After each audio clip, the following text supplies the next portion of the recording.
Thanks for joining us. My name is Steve Ludlow. I'm the Director of Harlow Group and Curator of the Harlow Group Sales Leadership blog. Today I'm joined by one of Australia's leading speakers and coaches on the topic of B2B sales, specifically for large stakes B2B sales amongst the top 500 and the mid-cap market, Elliot Epstein. Hi Steve, how are you? Thanks for joining us. Pleasure. Now, Elliot's the CEO of Salient Communications.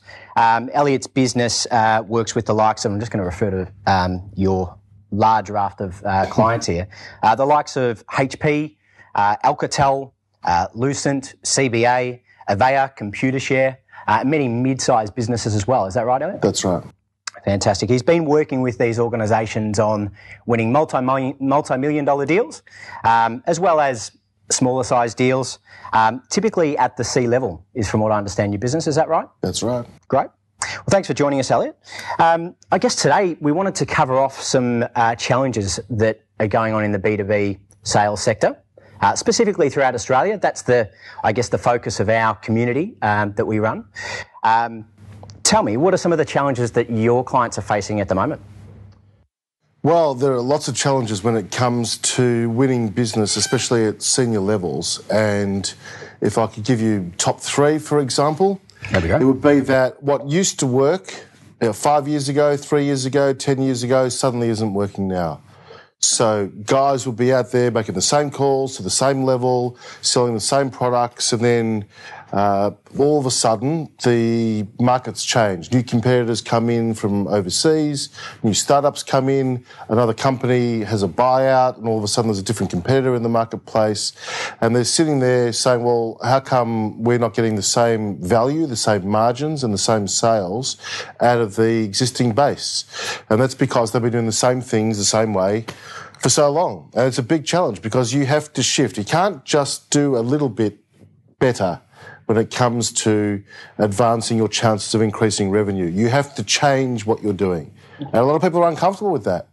Sales managers don't want to change. Salespeople don't want to change. As you well know, in recruitment, people hire the same people. They work for 12 months. They do okay, and then they hit a wall. Or they don't work out at all. Yep. You must see that all the time, right? Absolutely. And that's because people say, oh, well, this used to work for me. It worked even 2 years ago. And so that adaptability to change, it sounds very basic.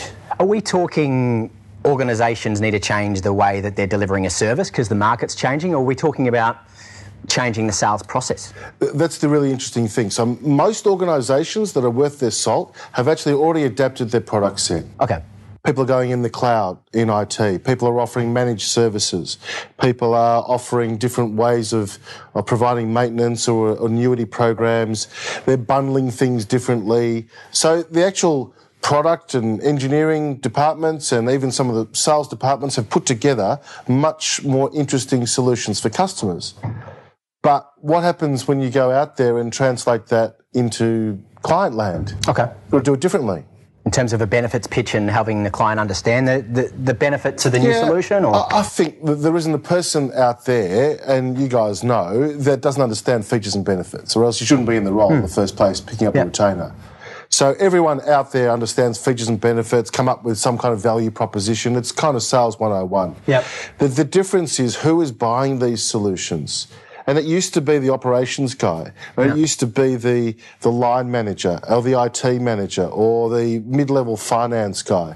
But if you want to sell something different over a 3-year contract, or move people to the cloud, or if you want to sell industrial products across the entire country rather than just locally, new logistics services and so on, you've got to start selling to someone who is in a more senior position that has a broader view of what is going on in that organisation and then gets that value. Okay. So it could be CFO, CIO, CTO, or even the owner of the business and CEO, depending on what they're selling. Yep. But at some point, it doesn't have to be C-level. It has to be someone more senior who has responsibility for getting a better outcome from your widgets.